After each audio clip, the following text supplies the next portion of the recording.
Good afternoon students. போன மாடலில் நம்ம என்ன செஞ்சுருப்போம் அப்படின்னா HTML plugins பற்றி பார்த்துருப்போம்.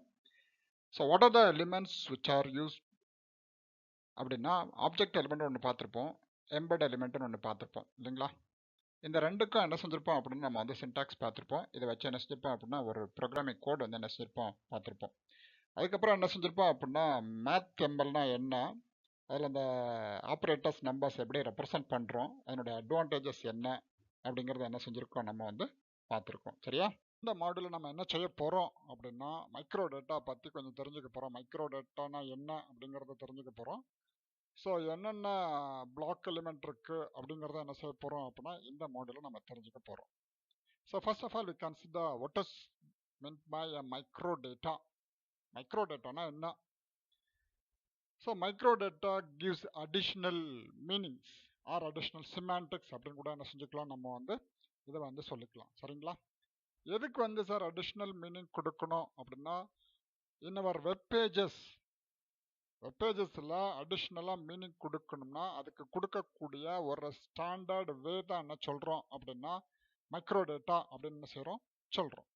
ஓகேங்களா? சரி, அப்போ இது என்ன சார் செய்யும்? அடுத்த கொஸ்டினை தான் கேட்க முடியும், இது என்ன பண்ணும்? ஸோ நாமளே என்ன செஞ்சுக்கலாம் அப்படின்னா நமக்குரிய கஸ்டமைஸ் எலிமெண்ட்டை என்ன செஞ்சுக்கலாம், அதாவது ஒரு எலிமெண்ட்டை கஸ்டமைஸ் பண்ண அப்புறம் நமக்கு எப்படிலாம் தேவை அப்படிங்கிறத என்ன செஞ்சுக்கலாம் அப்படின்னா டிஃபைன் பண்ணிக்கலாம்.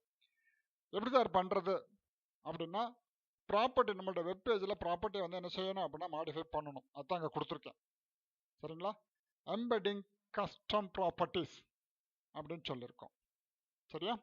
ஓகே, அடுத்து என்ன செய்ய போகிறோம் அப்படின்னா இந்த மைக்ரோ டேட்டாவை வந்து என்னென்ன சார் இருக்கும் அப்படிங்கிறத தெரிஞ்சுக்கும். இதில் என்னென்ன இருக்கும் அப்படின்னா நேம் வேல்யூ பாஸ் அப்படின்னு என்ன செய்கிறோம் சொல்கிறோம்.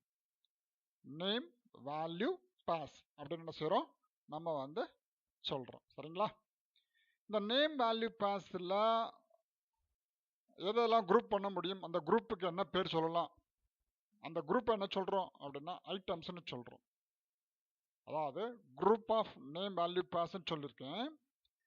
இந்த குரூப்பை என்ன சொல்கிறோம் அப்படின்னா ஐட்டம்ஸ்னு என்ன செய்கிறோம் நம்ம வந்து சொல்கிறோம். ஒவ்வொரு நேம் பேர்லையும் என்ன இருக்கும் அப்படின்னா ஒரு ப்ராப்பர்ட்டி இருக்கும். இந்த ப்ராப்பர்ட்டி வந்து நம்ம வந்து எப்படி ரெப்ரசன்ட் பண்ணலாம் அப்படின்னா எந்த எலிமெண்ட் வச்சுனாலும் என்ன செஞ்சுக்கலாம் ரெப்ரசன்ட் பண்ணிக்கலாம். அதனால தான் இங்கே கொடுத்துருக்கோம் it is a regular element அப்படின்னு. எந்த ஒரு element whether it is a paragraph or heading or whatever may be the element embedding element. சரிங்களா? Okay, so what are the attributes of the micro data? Micro டேட்டாவோட attributes என்ன? So the attributes in the micro data are global. என்ன சொல்லியிருக்கேன் அப்படின்னா குளோபல்னு சொல்லிட்டேன். அப்போ குளோபல்னு அந்த இடத்துல என்ன சார் அர்த்தம்? யார் வேணாலும் என்ன செஞ்சுக்கலாம் அப்படின்னா அந்த மைக்ரோ டேட்டா வந்து யூஸ் பண்ணிக்க முடியும். Global attributes of micro data அதான் சொல்லியிருக்கேன். ஸோ 5 வகையான அட்ரிபியூட்ஸ் வந்து என்ன செய்ய போடுறோம் அப்படின்னா மைக்ரோ டேட்டாவில் இருக்குது. இங்கே பாருங்க, நல்லா கவனிங்க, எந்த எலிமெண்ட் வேணாலும் யூஸ் பண்ணிக்கலாம். சரியா? For any element to use. சரியா? Okay, so what are the elements that is எலிமெண்ட்ஸுக்கு முன்னாடி என்னென்ன அட்ரிபியூட்லாம் இருக்குது அப்படின்னு பார்ப்போம். 5 குளோபல் அட்ரிபியூட்னு சொல்லியிருக்கோம். இந்த 5 குளோபல் அட்ரிபியூட் என்னென்ன அப்படின்னா item scope, item name, item ID, item property, item reference. So these 5 are the global attributes of the microdata. Microdata ஓட attributes சொல்றோம். இந்த ஐட்டம் ஸ்கோப்போட யூஸ் என்ன அப்படின்னா புதுசாக ஒரு ஐட்டத்தை என்ன செய்ய போகிறோம் அப்படின்னா உருவாக்க போகிறோம். அதான் சொல்லியிருக்கேன், use to create an item. சரியா? இந்த ஐட்டம் எப்படி இருக்கணும், எந்த மாதிரி இருக்கணும் அப்படின்னா பூலியன் அட்ரிபியூட்டாக இருக்கணும். பூலியன் அட்ரிபியூட்டாக இருக்கும். அதனால் பூலியன் அட்ரிபியூட்னா அது ரெண்டே வேல்யூ தான். சரிங்களா? பூலியன் அட்ரிபியூட் அது எப்படி வேணாலும் என்ன செஞ்சுக்கலாம் இருந்துக்கலாம். ஸோ இது என்ன சொல்லும் அப்படின்னா நாம் யூஸ் பண்ணக்கூடிய பேஜில் மைக்ரோ டேட்டா இருக்குதா இல்லையான்னு பார்க்கும். If it is there what is the location or where it starts அப்படிங்கிற என்ன செய்வோம் சொல்லும். இதுதான் அந்த ஐட்டம் ஸ்கோப்பினுடைய யூசேஜ் வந்து. சரிங்களா? ரைட். இந்த ஐட்டம் டைப் வந்து என்ன செய்யும்? இது வந்து இந்த ஐட்டம், இந்த டைப் ஐட்டம் வந்து என்னது அப்படின்னா இது வந்து இதுவும் ஒரு குளோபல் அட்ரிபியூட் தான். இந்த குளோபல் அட்ரிபியூட் எப்படி இருக்கும் அப்படின்னா ஒரு சோர்ஸாக இருக்கும். தட் இஸ் என்ன செஞ்சுருக்கோம், ஒரு வேலிட் யூஆர்எல் அப்படின்னு என்ன செஞ்சுருக்கேன், இந்த இடத்துல சொல்லியிருக்கேன். அப்போ வேலிட் யூஆர்எல்னா இது என்ன சார் செய்யும் அப்படின்னு கேட்டிங்கன்னா, ஒரு ஐட்டத்தை வந்து என்ன செய்யும் அப்படின்னா டிஃபைன் பண்ணிடும். டிஃபைன் பண்ணிட்டு அந்த ஐட்டத்துடைய ப்ராப்பர்ட்டிஸை வந்து எப்படிலாம் அதுக்கு கரெக்டான ப்ராப்பர்ட்டிஸ் கொடுக்க முடியும் அதான் கொடுத்துருக்கேன். Provide the context. எதுக்கு அப்படின்னா இந்த ஐட்டம் டைப்புக்கு எதுக்கு கொடுக்க போடுறோம், தட் இஸ் ப்ராப்பர்ட்டிஸ். யாருக்கு, ஒரு ஐட்டத்தை டிஃபைன் பண்ணி அதுக்கு வந்து என்ன செய்ய போகிறோம், ப்ராப்பர்ட்டிஸ் வந்து என்ன செய்ய போகிறோம் அப்படின்னா கொடுக்க போகிறோம். So this is the function of the item type. சரிங்களா? ஓகே. ஐட்டம் ஐடினா என்ன அப்படிங்கிறத பார்ப்போம். இது ஒரு குளோபல் அட்ரிபியூட் ஏற்கனவே பார்த்துட்டோம். இந்த ஐட்டத்துக்கு ஒரு குளோபல் ஐடென்டிஃபையரை கொடுக்கக்கூடிய ஒரு அட்ரிபியூட் தான் என்ன சொல்கிறோம் அப்படின்னா ஐட்டம் ஐடி அப்படின்னு சொல்கிறோம். ஐட்டம் ஐடின்னு என்ன செஞ்சுட்டு இருக்கோம், நம்ம வந்து சொல்கிறோம். சரிங்களா?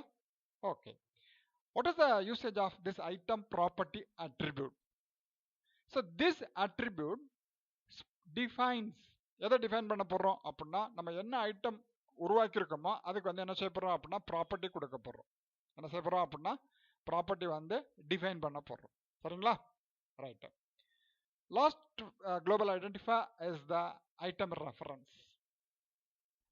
What is the use of this item reference global attribute அப்படின்னு கேட்டுட்டோம்னா, இது வந்து என்ன செய்யும் அப்படின்னா ஒரு பெரிய லிஸ்ட், எலிமெண்ட்ஸ் லிஸ்ட்டை என்ன செய்யும் அப்படின்னா கொடுக்கும். எதுக்கு அப்படின்னா என்னன்றதுக்கெல்லாம் நம்ம வந்து நேம் வேல்யூ பேருக்கு வந்து வேல்யூ வந்து கொடுத்துக்கலாம். To crawl to find the name value pairs.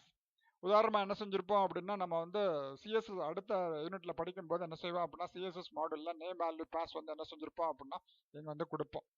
உதாரணமாக நான் என்ன செய்கிறேன் அப்படின்னா நேம் வந்து என்ன செஞ்சுருக்கேன் அப்படின்னா எனக்கு கலர் மாற்றணும், கலருக்கு என்ன வேல்யூ கொடுக்க போகிறேன், என்ன எனக்கு என்ன கலர் வேணுமோ அதை கொடுக்கணும். அதை என்ன சொல்லுவோம் அப்படின்னா நேம் வேல்யூ பாஸ். எந்த ஐட்டத்துக்கு எந்த எலிமெண்ட்டுக்கு அப்படின்னா பேராகிராஃப்னு சொல்லிடுவேன். சரிங்களா? ஸோ அதான் என்ன சொல்கிறோம் அப்படின்னா ஐட்டம் ரெஃபரன்ஸ் அப்படின்னு சொல்கிறோம். சரியா? So this are the different global attributes which are used in the microdata. மைக்ரோடேட்டாவில் நம்ம என்ன செஞ்சுட்டு இருக்கோம் அப்படின்னா இதை தான் யூஸ் பண்ணிட்டு இருக்கோம். இதனோட அட்ரிபியூட்ஸ் தான் என்ன செஞ்சுட்டு இருக்கோம் அப்படின்னா யூஸ் பண்ணிட்டு இருக்கோம். குளோபல் அட்ரிபியூட்ஸ் அப்படின்னு சொல்லியிருக்கோம். சரியா? ரைட். அடுத்து என்ன செய்யப்படுறோம் அப்படின்னா HTML என்னென்ன எலிமெண்ட்ஸ், தட் இஸ் அடிஷனலாக என்னென்ன எலிமெண்ட்ஸ்னா block elements and inline elements, ரெண்டு டைப் ஆஃப் எலிமெண்ட்ஸ் வந்து என்ன செஞ்சுட்டு இருக்க போகிறோம், படிக்க போகிறோம், அதை பற்றி பார்க்க போகிறோம். ஸோ ஆனால் இந்த மாடியூலில் we only consider the block elements. சரிங்களா? Okay. So what is the usage of the block and inline elements? Block and inline elements வந்து என்ன செய்யும், ஒவ்வொரு எலிமெண்ட்லையுமே என்ன செய்யப்படுறோம் அப்படின்னா அதுக்கு உண்டான வேல்யூ வந்து உண்டு, கண்டிப்பாக உண்டு. பேராகிராஃப்னா இப்படி இருக்கணும், ஹெட்டிங்னா இப்படி இருக்கணும், அதுக்கு என்ன வேல்யூ கொடுக்கணும் அப்படிங்கிறத நம்ம என்ன செஞ்சுருக்கோம் பார்ப்போம், ஏற்கனவே பார்த்துட்டு இருக்கோம் இல்லையா? So each and every HTML element has a default value, that is display value. இது எதை பொறுத்து சார் இருக்கும், according to the type of element or it depends upon the element. ஓகேயா? ரைட். ரெண்டு டைப் ஆஃப் டிஸ்பிளே வேல்யூ என்ன செய்ய போகிறோம் அப்படின்னா இங்கே பார்க்க போகிறோம். ஒன்று வந்து block and inline. Okay. Block level எலிமெண்ட்னா என்ன சார்? பிளாக் லெவல் எலிமெண்ட்னா எப்படி இருக்கும்? ஸோ பிளாக் லெவல் எலிமெண்ட் எப்போ ஸ்டார்ட் ஆகும், எங்கேருந்து ஸ்டார்ட் ஆகும், எவ்வளவு ஸ்பேஸ் எடுத்துக்கும் அப்படிங்கிறத தெரிஞ்சுக்க போகிறோம். சரிங்களா? எதில் அப்படின்னா இந்த பிளாக் லெவல் எலிமெண்ட்ஸில்.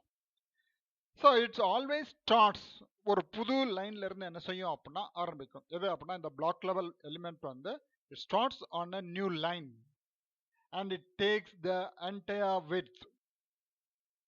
முழு விட்தை என்ன செஞ்சுக்கும் அப்படின்னா எடுத்துக்கொள்ளும். எதுக்கு அப்படின்னா பிளாக் லெவல் எலிமெண்ட் எப்பவுமே என்ன செய்யும் அப்படின்னா புது லைன்ல, அதாவது புதுசாக ஒரு லைன்ல இருந்து ஆரம்பிக்கும், ஃபுல் விட்தை என்ன செஞ்சுக்கும் அப்படின்னா எடுத்துக்கும்.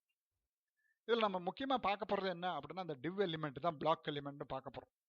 இந்த div element is a black level element. So இந்த div எலிமெண்ட் எப்படி சார் இருக்கும் அப்படின்னா நீங்கள் என்ன இந்த div எலிமெண்ட்டில் கொடுக்குறீங்களோ அதை அப்படியே வந்து என்ன செய்யும் அப்படின்னா டிஸ்பிளே ஆகும். அதுக்காக தான் என்ன செய்கிறோம் அப்படின்னா we say that it is a black level element சொல்கிறோம். நம்ம எந்த ஒரு ஆர்டர் மாற்றாமல் எப்படி கொடுத்துருக்கோமோ அதே இதில் எனக்கு என்ன செய்யணும் அப்படின்னா டிஸ்பிளே ஆகணும். சரியா? ஓகே. ஸோ அப்போ இந்த டிவ்ல எலிமெண்ட்டை யூஸ் பண்ணி எப்படி பிளாக் எலிமெண்ட் வந்து டிஸ்கிரைப் பண்ண போகிறோம் அப்படிங்கிறத இந்த சின்ன ஒரு கோடிங்லேருந்து என்ன செஞ்சுக்குவோம் தெரிஞ்சுக்குவோம். ஸோ இது HTML டேக் தெரியும், பாடி டேக் தெரியும், சரிங்களா? ஸோ இதில் என்ன செஞ்சிட்டேன், டிவ் டேக் வந்து டிவ் டேக் அல்லது டிவ் எலிமெண்ட்டில் ஸ்டைல் ப்ராப்பர்ட்டி யூஸ் பண்ணுறேன். ஸ்டைல் ப்ராப்பர்ட்டியில் என்ன கொடுத்துருக்கேன், இது பாருங்கள், ஸ்டைலில் வந்து ஸ்டைல் அட்ரிபியூட், ஸ்டைல் ப்ராப்பர்ட்டியில் ஸ்டைல் அட்ரிபியூட்டில் என்ன கொடுத்துருக்கேன், பார்டர் கொடுத்துருக்கேன், வேல்யூ கொடுத்துருக்கேன், அட்ரிபியூட்டுக்கு வேல்யூ எவ்வளோ கொடுத்துருக்கேன், 1 பிக்சல் கொடுத்துருக்கேன். என்ன அந்த சாலிடு வந்து என்ன கலரில் இருக்கணும், தட் இஸ் அந்த பார்டர் என்ன கலர் இருக்கணும், சாலிட் பிளாக்ல இருக்கணும். ஸோ அப்போ இதை வந்து என்ன சொல்கிறோம் அப்படின்னா, div element is a block element இந்த இடத்துல சொல்கிறோம். ஸோ ஸ்டைலுங்கிற அட்ரிபியூட்டுக்கு என்ன கொடுத்துருக்கேன், இது வந்து என்ன செஞ்சிருக்கேன், இது திஸ் இஸ் அ ஐட்டம் என்ன செஞ்சிருக்கோம், குளோபல் என்ன செஞ்சிருக்கோம், அட்ரிபியூட் கூட சொல்லிக்கலாம். அந்த இடத்துல நம்ம பார்த்தோம் இல்லையா, புதுசாக என்ன செஞ்சிருக்கோம், ஒரு அட்ரிபியூட் உண்டாக்கியிருக்கோம், நேம் வேல்யூ கொடுத்துருக்கோம், வேல்யூ வந்து கொடுத்துருக்கோம். என்ன செஞ்சிருக்கேன் அப்படின்னா, ஒரு வேர்டை வந்து டிஸ்பிளே பண்ண சொல்கிறேன். அதுக்கடுத்து பாருங்க, அனதர் எலிமெண்ட் தட் இஸ் என்ன செஞ்சிருக்கேன் அப்படின்னா, ஒரு பேராகிராஃப் எலிமெண்ட்ல நான் இந்த டிவ் எலிமெண்ட் என்ன செய்யும் அப்படிங்கிறத டிஸ்கிரைப் பண்ணியிருக்கேன். ஓகேயா, ரைட். இந்த டிவ் எலிமெண்ட்டை என்ன செஞ்சிட்டோம், இங்கே க்ளோஸ் பண்ணிட்டோம், பேராகிராஃப் இங்கே க்ளோஸ் பண்ணிட்டோம், பாடி எலிமெண்ட் அங்கே க்ளோஸ் பண்ணிட்டோம், HTML டேக் இங்கே க்ளோஸ் பண்ணிட்டோம். ஸோ என்னோட அவுட்புட் எப்படி சார் இருக்கும், நல்லா பாருங்க, ஹலோ வேர்ல்டுங்கிறது டிஸ்பிளே ஆகணும் எனக்கு, சரியா? அது எந்த எலிமெண்ட்ல எழுதியிருக்கேன், டிவ் எலிமெண்ட்ல எழுதியிருக்கேன். அப்போ டிவ் எலிமெண்ட் என்ன செய்யும், ஒரு புது லைன்ல ஆரம்பிக்கும்னு சொல்லியிருக்கேன். இங்கே பாருங்க, கொஞ்சம் கவனிங்க, சரியா? இதனோட ஃபுல் விட்த் எவ்வளவு, இந்த என்டையர் விட்த் என்ன செஞ்சுக்கும் அப்படின்னா யூஸ் பண்ணிக்கும் அப்படிங்கிறத சொல்லியிருக்கேன்.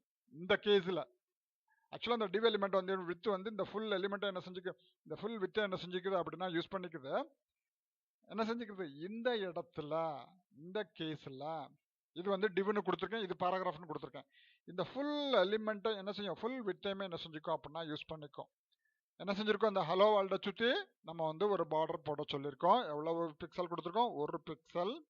என்ன கலர் கொடுத்துருக்கோம், பிளாக் கலர் கொடுத்துருக்கோம் இல்லைங்களா? சரி, அடுத்து பேராகிராஃப் டாப் பாருங்க, இதில் என்ன டிஃபைன் பண்ணிருக்கோம் அதை அப்படியே என்ன செய்யும் அப்படின்னா இங்கே வந்து டிஸ்பிளே ஆகுது, சரியா? ஸோ அப்போ இது வந்து பிளாக் எலிமெண்ட் சொல்கிறோம். என்ன செஞ்சுருக்கோம் அப்படின்னா பிளாக் எலிமெண்ட் அப்படின்னு சொல்லியிருக்கோம்.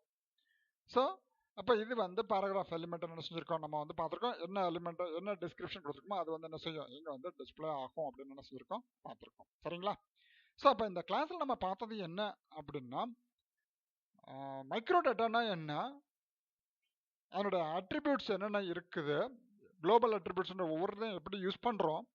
அதுக்கடுத்து என்ன செஞ்சிருக்கோம்னா பிளாக் லெவல் எலிமெண்ட்னா என்ன, இந்த பிளாக் லெவல் எலிமெண்ட்டை நம்ம என்ன எலிமெண்ட் வந்து யூஸ் பண்ணுறோம் அப்படின்னா டிவ் எலிமெண்ட் வந்து பிளாக் லெவல் எலிமெண்ட்டுக்கு ஒரு எக்ஸாம்பிள் அப்படின்னு என்ன செஞ்சிருக்கோம், பார்த்துருக்கோம்.